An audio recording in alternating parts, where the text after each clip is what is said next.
may have heard that Warner Brothers is up for sale, but what if we told you that's not all? Six Flags too. Yes, the coaster park might just be parting ways with their current owner. And who would be at the door of the garage sale? Well, none other perhaps than the love of the life of T-Swift herself.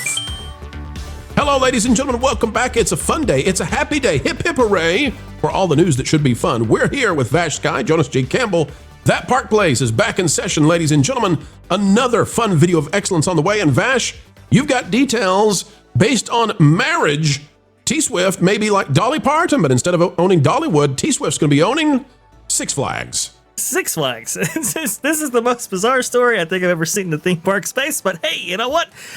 When Six Flags merged with Cedar Fair, you knew things were going to get crazy. Here you go from the Hollywood Reporter. Travis Kelce goes on offense. NFL star joins activist investor pushing for changes at Six Flags. Kansas City Chiefs star has joined Jana Partners in pushing for an overhaul of the theme park giant. This by Alex Werpin, October 21st, 2025. Now, is this about the corn dogs? They just want to change the corn dogs, or is it something bigger? I think this is something much bigger right here, because as you know, bro, and as you know, Jonas, we've been covering on That Park Place some comments from Matt We Met, the previous CEO of Cedar Fair and the former president of Disneyland at a certain point. He has been very critical of how Six Flags has been managed post-merger. And now, well, they might be getting a savior, a Nelson Peltz, let's say, of Six Flags in the form of T-Swift's Beyonce. Right. This is can I just point this out? Crazy. I don't know if the promotion is still going on, but things are so bad at Six Flags that they were offering some kind of promotion where if you buy a ticket, they'll go ahead and give you a pass that's good for all Six Flags parks for not only this year, but also the following year. They're desperate right now to get people in at Six Flags. I would say that they've made that bet and now they're lying in it.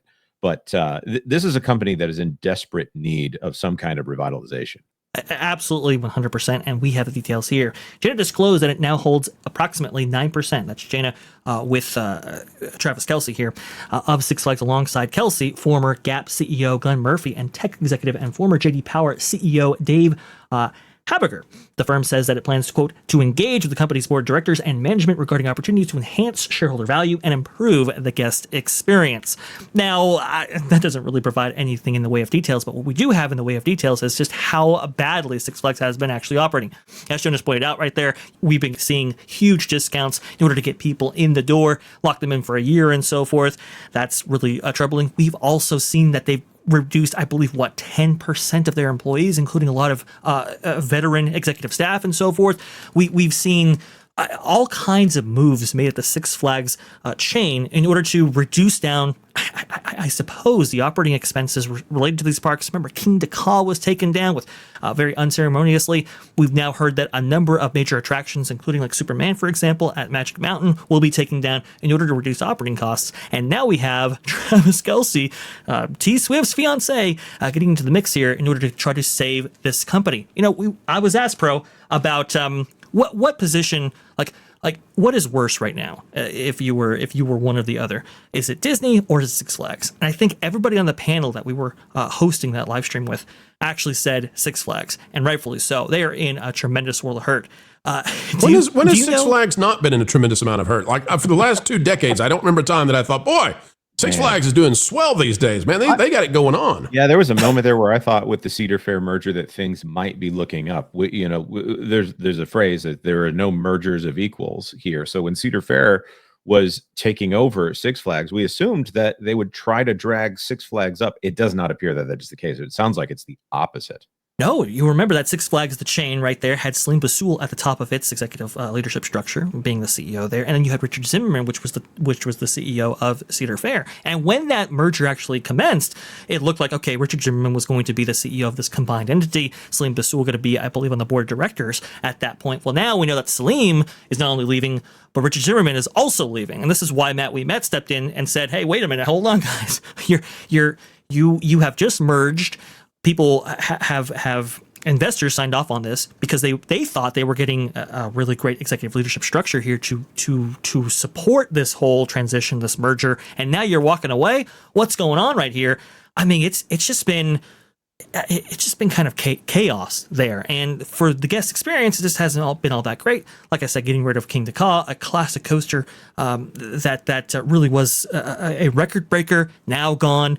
a lot of things changing here in not such a good way. Why are we watching fluid spray on a roller coaster track? What is that in that B-roll? Well, that was King to Come. That was, the very interesting, a brake cool down system that Intamin had employed for that specific coaster right there. And that's the thing. It was an Intamin prototype coaster, which a lot of people have said that the maintenance costs associated with that for that one park, it was just crazy over budget. And I have heard stuff like, for example, X2 at Magic Mountain. I've heard crazy statistics like that takes up like 2/3 of their annual maintenance budget just to maintain that one attraction. And that's why the Cedar Fair executives are like, okay, we're getting rid of this thing now. It's just been really, really chaotic. And I don't know if Travis Kelce and Associate Jana Partners is going to turn this around. But like you said, bro, Six Flags has always had problems. They've inherited a lot of debt. I think the Cedar Fair guys, I don't think they truly understand just how bad the situation is, which is why they are looking at, hey, we're going to go ahead and sell the land out from under us in some cases, where some of these parks said, or sell the land around these Six Flags locations. They've talked about all kinds of ways to raise capital and get themselves out of it, but a lot of short-term solutions, not a lot of long-term, I think, confidence amongst investors. Well, I don't want to be harsh on Six Flags. If people love Six Flags, that's great. And, there may be people listening who work at Six Flags and say, man, why are we always going to get dumped on? So I don't want to be too mean to them, but I just, there's probably a strategic diversion that is paying off for the theme parks that decided to go heavily into theming as opposed to what Six Flags did, which is to be more amusement associated, right? So Six Flags is very heavily coaster reliant. Not a lot of theming, but the amusement parks, the theme parks that seem to be doing well right now in the current economy, Dollywood, Epic Universe, to some extent, just based on what was done in the past, Disney World, Knott's Berry Farm. You've got a lot of theme parks that really want to be themed, and I know that people would say those are to different degrees, and I got that. People will often remind me, hey, why don't you talk enough about Silver Dollar City? Yeah, we got that too. The theme parks that really chose to go all in on beauty are doing quite well. I don't know how Six Flags gets to that, but if I'm an investor in the Six Flags, that's something I would probably want to have happen. So I don't know if that's what Taylor Swift and Travis Kelce want to do with Six Flags, but all power to them if they can make that happen. But the beautification of Six Flags, and then the other thing that I think needs to happen for whoever wants to save it, and why would you not want to save it? That'd be a great thing to have another viable competitor out there. But beyond the beauty of parks, I think there's also a professionalism that needs to be brought to some of these parks where when you go there, you feel like you really are being treated like a VIP.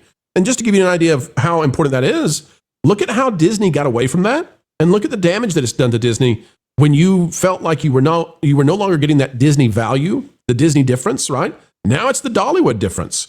And so that really has changed the market. So Six Flags has two things there that they could pretty quickly do: beautify and treat people as nicely as they wish to be treated. You'd be amazed how people respond if they feel like they're a VIP. I would also add that maybe they need to make sure that adults are in those parks and that young folks who go to those parks thinking they're unchaperoned know that there are people all over there that are interested in making sure that everybody behaves themselves. That's right. Well, I will say, Salim Basul tried a beautification program. It did not work. It did not pan out. And unfortunately, that led to them, merging with Cedar Fair later on right there. The attendance numbers just unfortunately went down, and that was really unfortunate to see. Now Salim is going to be out here. And when it comes to, you got like 40 parks across the chain right here. Where do you spend your capital? I think we just got word on what that might actually look like in their last earnings call, which attendance was down, I think, 8%. I think revenue was down as well. They were saying that the majority of the revenue that comes in for the entire Six Flags chain, I think it was up to like 90%, came from like only a couple locations. And yet they have 40 to maintain on an ongoing basis. So I'm not sure where the solutions lie there. But hey, apparently T Swift's fiance and Jana Partners believes that they have the solutions. We'll have to see how this actually shakes out, but this is a very curious update for this iconic chain. All right, folks, it's your turn now. Weigh in on the conversation and tell us, do you have a Six Flags anywhere near you? And if you do, when's the last time you went? How was it? We'd love to hear from you. Let us know, what are your favorite theme parks around the nation. Folks, it's time. Click that like button, share, subscribe, and click it. Stick it to the algorithms. It is the notification bell. It's been real swell spending time with you. Thank you for joining Jonas, Vash, and myself. We'll be back yet again. More news that should be fun every single day right here on That Park Place. Thanks for watching That Park Place News. For more information, consider checking out www.thatparkplace.com. And don't forget to subscribe, share, like, and send this out on your favorite social media accounts.